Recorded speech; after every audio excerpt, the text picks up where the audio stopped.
በቴርሞፓይል ውጊያ 300ዎቹ ስፓርታውያን ተዋጊዎች ሙሉ በሙሉ ተደመሰሱ። እጅግ የተቆጣው ዘርክዚ የጦር መጥረቢያውን አንስቶ የስፓርታውን ንጉስ ሊዮናይደስን አንገት ቀላው። የስፓርታውያን ተዋጊዎች ከእንግዲህ በመንገዱ ላይ ስላልነበሩ ዘርክዚስ ግዙፍ ሰራዊቱን በቀጥታ ወደ አቴንስ መርቶ በአንድ ጀንበርም አቴንስ ፈርሳ ከምድር ጋር ተቀላቀለች። ይሁን እንጂ የዚህ ጨካኝ ጦርነት መሐንዲስ ዘርክዚስ ሳይሆን አርቴሚጂያ የተባለች ግሪካዊት ነበረች። እሷ የፋርስ ግዛት የባህር ኃይል ጠቅላይ አዛዥና የተፈጥሮ የጦርነት አምላክ ነበረች። ጥበብንም ሆነ ጥንካሬን የታደለችው እሷ በተዋጋችበት እያንዳንዱ ውጊያ ላይ ድል አድራጊ ሆና ወጣለች። ለፋርስ ግዛት መስፋፋት ከፍተኛ አስተዋጽኦ ያበረከተች ሲሆን ነገር ግን የህይወት ዘመን ምኞቷ ግሪካውያንን በሙሉ ማጥፋት ነበር። ምክንያቱም አርቴሚዚያ በልጅነቷ ቤተሰቦቿ በግሪካውያን በአሰቃቂ ሁኔታ ሲገደሉ በአይኗ አይታ ስለነበር ነው። እሷ ራሷም እንደ ባሪያ ተወስዳ ብዙ ጊዜ ጥቃት ደርሶባት ስፍር ቁጥር የሌላቸውን ቅዠት የበዙባቸውን ሌሊቶች አሳልፋለች። በኋላም ያዘነላት የፋርስ መልእክተኛ አዳናት። ከዚያን ጊዜ ጀምሮ አርቴሚሲያ ራሷን ለፋርስ ግዛት በመስጠት የጦርነት ስልቶችን ማጥናት የጀመረች ሲሆን ይህም አንድ ቀን በግሪካውያን ላይ የበቀል እርምጃ መውሰድ እንደምትችል ተስፋ በማድረግ ነበር። አርቴሚሲያ ልዩ ተሰጥኦ ነበራት። በስልጣን በፍጥነት በማደግ የፋርስ የባህር ኃይል ጠቅላይ አዛዥም ሆነች። የማራቶን ውጊያ በተካሄደ ጊዜ ዳሪዮስ በሌሊት ጨለማ ተሸፍኖ በድብቅ ወደ ግሪክ ግዛት ገባ። ይሁን እንጂ በግሪክ ሰራዊት በተዘጋጀ አድብቶ ማጥቃት ውስጥም ወደቁ። እነዚያ ለወራት በባህር ላይ በመቆየታቸው የደከሙት የፋርስ ወታደሮች በጨካኞቹ ግሪካውያን በፍጥነት የተሸነፉ ሲሆን የግሪኩን ሰራዊት የሚመራው ቴሚስቶክለስ የተባለም አዛዥ ነበር። በዙሪያው ያሉትን ጠላቶች ካባረረ በኋላ ዳሪየስን በአቅራቢያው ባለ መርከብ ላይ አይቶት ቴሚስቶክለስም እድሉን በመጠቀም ቀስቱን ስቦ ዳሪየስን ገዳይ በሆነው የሰውነቱ ክፍል ላይ መታው።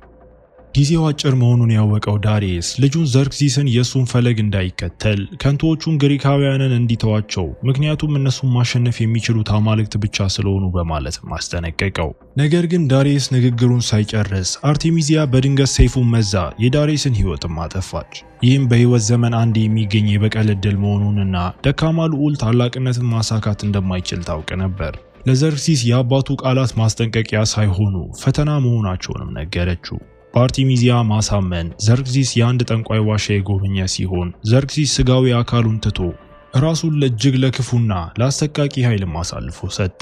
ከጥቂት ጊዜያት በኋላ ብርሃን የሚፈነጥቅ ሰው ከውሃ ውስጥ የወጣ ሲሆን ዘርክዚስ በተሳካ ሁኔታ ወደ ክፉ አምላክ ተቀይሮ ነበር። ይሁን እንጂ ይህ በአርቴሚዚያ የበቀል እቅድ ውስጥ የመጀመሪያው እርምጃ ብቻ ነበር። በቤተ መንግስቱ ውስጥ ያሉትን የልዑሉን ታማኝ ተከታዮች በሙሉ ያስወገደች ሲሆን ከዚያ በኋላ ብቻ ልዑሉ ይታዘዛታልና የሷ ተላላኪም ይሆናል። በመቀጠልም ዘርክዚስ በፋርስ ህዝብ ፊት ለፊት እንዲቆም በማድረግ የሷን ትዕዛዝ እንዲያስተላልፍም አደረገች። በዘርክሲስ ትዕዛዝ የፋርስ ግዛት ሰራዊት ወረራውን የጀመረ ሲሆን በእቅዱ መሰረት አርቴሚዚያና ዘርክሲስም ኃይላቸውን ለሁለት ከፈሉ። ዘርክሲስ የምድር ጦሩን ከምስራቅ ወደ ግሪክ በመምራት በቴርሞፓይ ላይ ከስፓርታውያን ጋርም የተዋጋ ሲሆን ምንም እንኳን 300ዎቹ ተዋጊዎች ለብዙ ቀናት ቢቋቋሙም በመጨረሻም በኤፊያልተስ ተክደውም ተሸነፉ።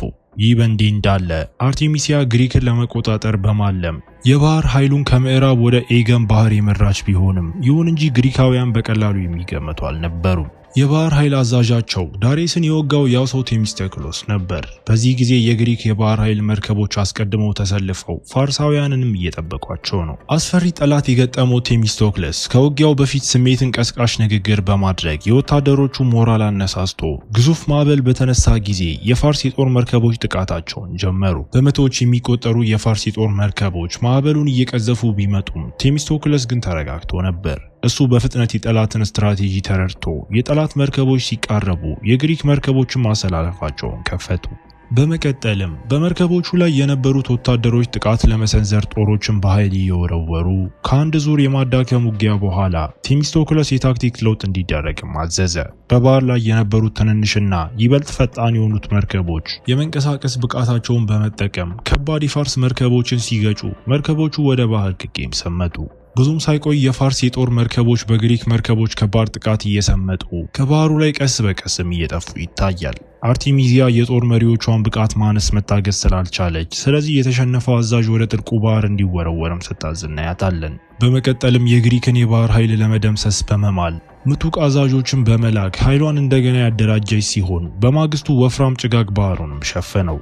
የፋርስ አዛዥ በችኮላ በግሪክ መርከቦች ላይ ጥቃት እንዲሰነዘር አዞ የፋርስ መርከቦች ልክ እንደተቃረቡ የግሪክ አዛዥ ቴሚስቶክለስ በድንገት የማፈግፈግ ትዕዛዝ ሰጠ። በቅጽበት መላው የግሪክ መርከቦች በጭጋጉ ሲጠፉ፣ ይሁን እንጂ የፋርስ አዛዡ ጠላት እየሸሸ ነው ብሎ በተሳሳተ መንገድም አመነ።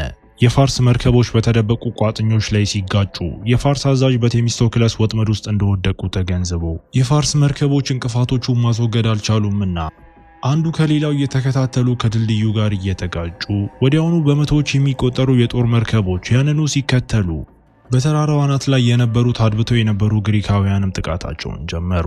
ጨካኞቹ የግሪክ ወታደሮች ከተራራው አናት ላይ በመዝለል ግሪካውያንን ሳይዘጋጁ ያዟቸው። ቁጥራቸው ከፍተኛ የሆኑ የግሪክ ወታደሮች ከሸለቆው በሁለቱም በኩል እየጎረፉ የአርቴሚዚያ መርከቦችን በፍጥነት ሲደመሰሱ እናያለን። ቴሚስቶክለስ ሰራዊቱን እስከ ፋርስ ዋና መርከብ ድረስ በመምራት የፋርስን አዛዥ ገድሎት ከሁለት ሽንፈቶች በኋላ አርቴሚዚያ የግሪክ መርከቦች አዛዥ የሆነውን ቴሚስቶክለስን በዲፕሎማሲያዊ መንገድ እጅ እንዲሰጥ ለማሳመን ወደ መርከቧ ለድርድር ጋበዘችው። ቴሚስቶክለስ በፋርስ ግዛት ውስጥ ከፍተኛ ስልጣንና ሀብት ለመስጠት ቃል የገባችለት ሲሆን ፋርስን መቃወምም ከንቱ መሆኑንም አሳሰበችው።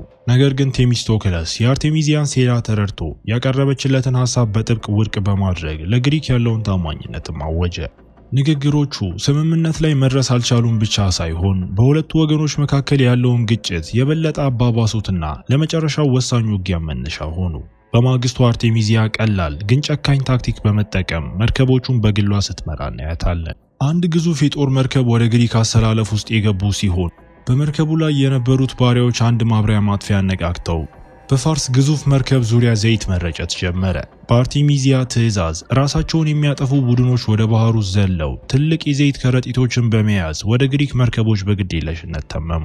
በዚህ ጊዜ ቴሚስቶክለስ በባህር ላይ የሚንሳፈፈውን ዘይት አይቶ አደጋውን በመረዳት በፍጥነት የማፈግፈግ ትዕዛዝ ቢሰጥም ነገር ግን በጣም ዘግይቶ ነበር። የፋርስ ራሳቸውን የሚያጠፉ ቡድኖች አስቀድመው ተቃርበዋል። ቴሚስቶክለስ ወታደሮቹን ለመከላከል ከማሰለፍ ውጪ ሌላ አማራጭ አልነበረውም።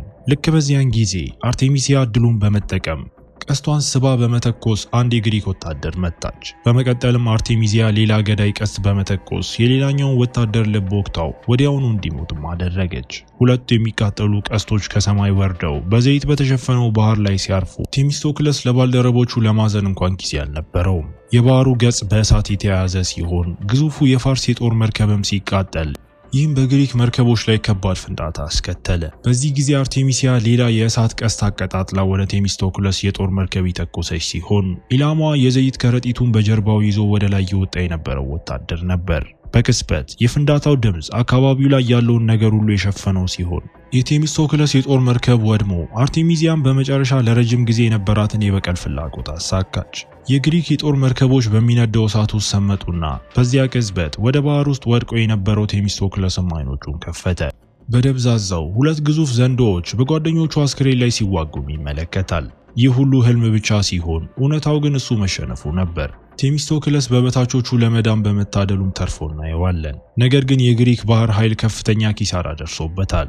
ቴሚስቶክለስ እንዴት መልሶ ሊያጠቃ ይችላል? ከቴርሞፓይል ውጊያ በኋላ ዘርክዚስ የኃይል ማሳያ እንዲሆን የስፓርታውን ንጉሥ ሰይፍ ወደ አቴንስ እንዲላክም አዘዘ።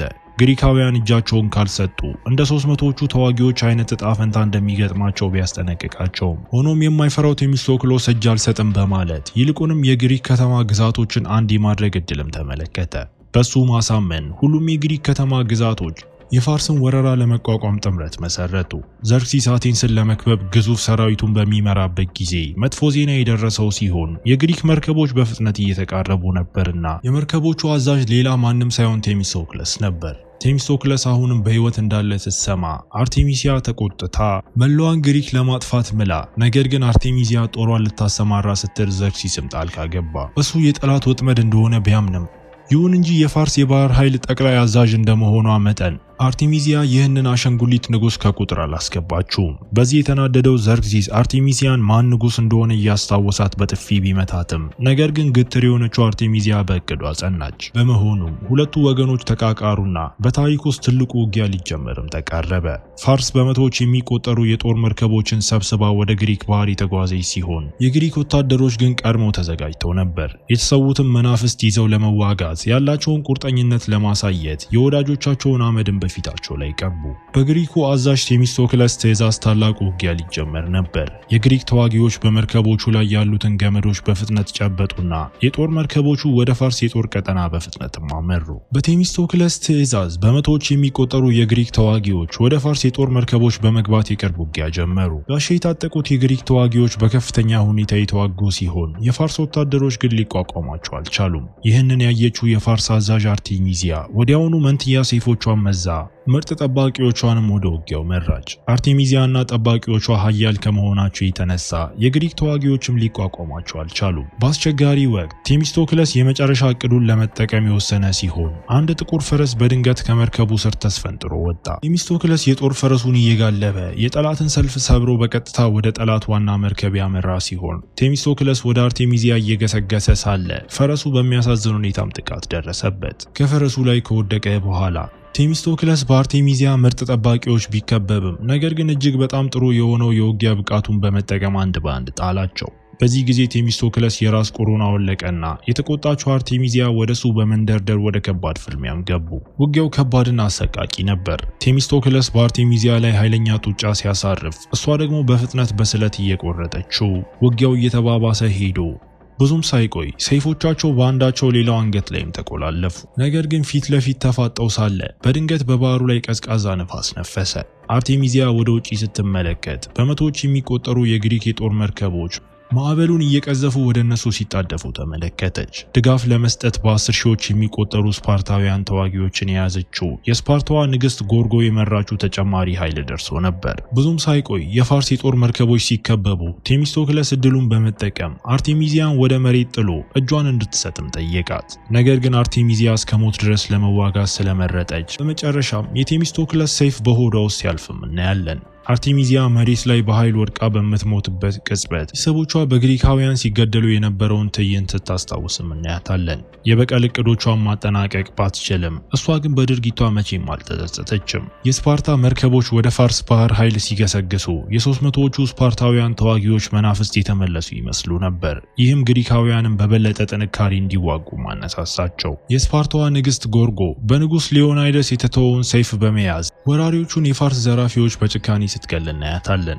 በባህር ዳርቻው ላይ የነበረው ዘርክሲስ የፋርስ ባህር ኃይልን አሰቃቂ የእልቂት ትዕይንት ሲመለከት ከጦር ሜዳው በረዳት አልባነት ከመውጣት ውጪ ሌላ አማራጭ ሳይኖረው ሲያፈገፍግ እያሳየን ፊልሙ እዚህ ጋር ይጠናቀቃል።